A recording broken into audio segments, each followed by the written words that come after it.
So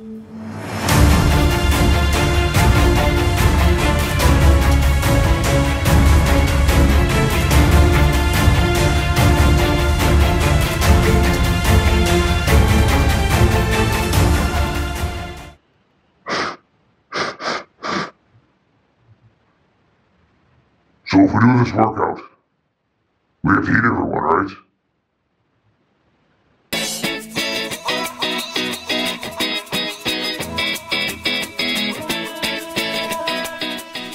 What's happening, everybody? Eric here, and welcome to the video. Alright, real quick, you already know the drill. If you haven't done so already, smash that subscribe button down below and turn on that bell for channel notifications so that way you never miss a new video of mine. Also, if you're interested in skipping my quick breakdown of this workout and just getting started right away, here's a caption right down below that tells you what time to skip to if you want to get started with the workout right away. Well, if you couldn't guess the theme, that's right. This week's workout is inspired by the brand new Venom sequel starring Tom Hardy that premieres this week. So, real quick for that breakdown, 3 rounds in total, 5 exercises per round, 30 seconds on, 30 seconds off, and of course, 30 seconds of rest in between each of the rounds as well. Now, as always, if you need that additional time, just hit that pause button so that you can stop the timer, grab a sip of water, take a breath, and continue on when you're ready to go by hitting that pause button one more time. Sound good? Should we get it started? Oh yeah! Let's go!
Alrighty, that is it. That's a wrap for this video. Please be sure to subscribe to that channel if you haven't done so already, and toss this video a thumbs up if you liked it. And we'll see you in the next one.